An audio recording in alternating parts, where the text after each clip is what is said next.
आयशा, तुम क्या करने वाली हो? ओह, तुम्हें चिंता हो रही है? मैं इसे भेड़ियों के बीच में छोड़ने वाली हूँ। ये सुनकर सब डर गए। शनाया रोने लगी।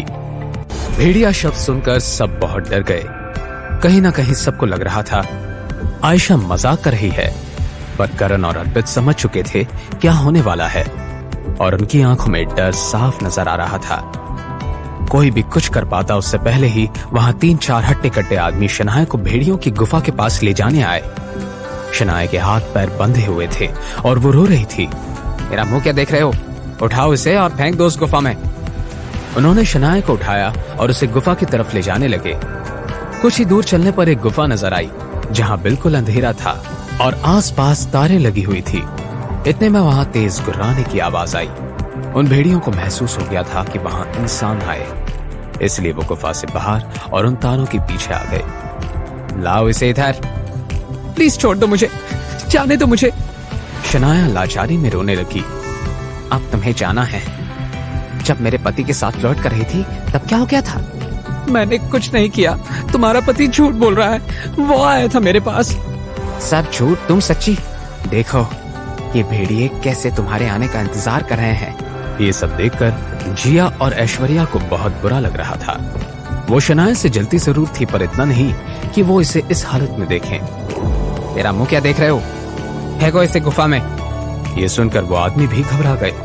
उनका ये काम नहीं था, पर फिर भी वो वशिष्ठ हाउस के एम्प्लॉय ही थे। अगर वो आयशा की ये बात नहीं मानते तो वो उन्हें नहीं छोड़ती।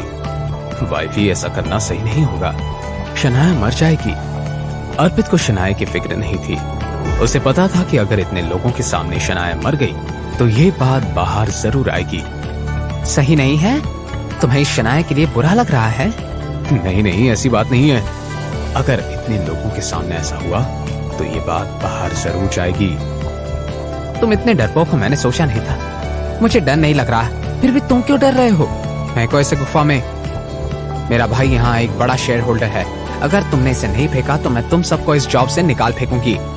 ये बात सुनकर अब वो आदमी हिचकिचाए नहीं और शनाया को उठाकर तार के दूसरी तरफ डालने लगे। छोड़ो मुझे, जाने दो मुझे। आहान, प्लीज मुझे बचाओ। शनाया का नाकारा पति कहाँ है? जिया ने कहा। क्या वो आयशा को देखकर यहाँ से भाग गया? सब यही सोच रहे थे कि शनाया का आहान पर भरोसा करना गलत है।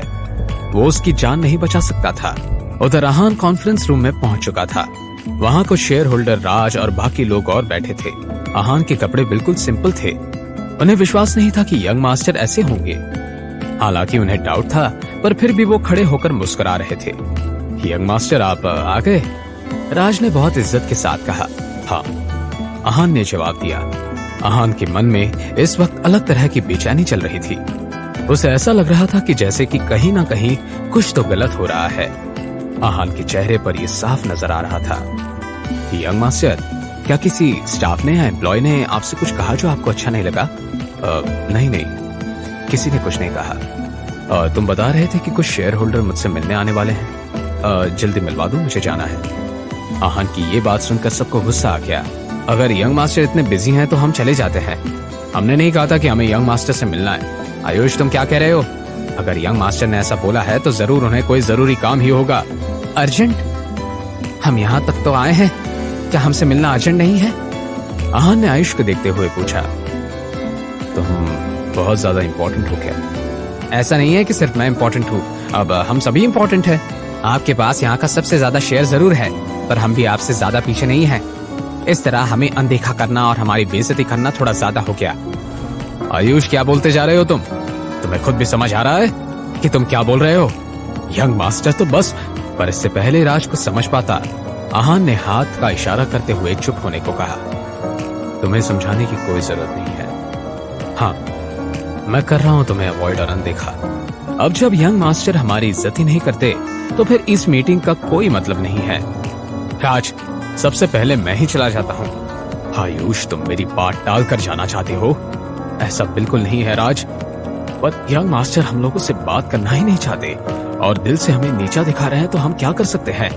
राज आहान के चेहरे से समझ गया था कि वो क्या सोच रहा है। अब उसे लग रहा था कि उसे वशिष्ठ हाउस में हुए उस दिन के कांड के बारे में सच सच बता देना चाहिए था, पर अब शायद देरी हो चुकी थी। आयुष, रुक जाओ। और यंग मास्टर से माफी मांगो। उनका दिल बड़ा है, वो तुम्हें माफ कर देंगे।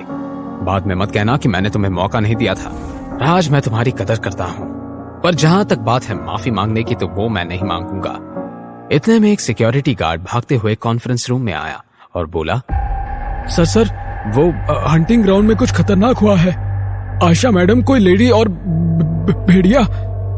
वो सिक्योरिटी गार्ड हाँफ रहा था और आहान सुन के हैरान था। अब आहान क्या करेगा? क्या वो समझ पाएगा कि शनाया के साथ क्या हुआ है? जानने के लिए देखिए अगला एपिसोड सिर्फ पॉकेट एफएम के यूट्यूब चैनल पर। और सीक्रेट अमीरजादा के सारे एपिसोड्स को सुनने के लिए डिस्क्रिप्शन में दी हुई लिंक से डाउनलोड कीजिए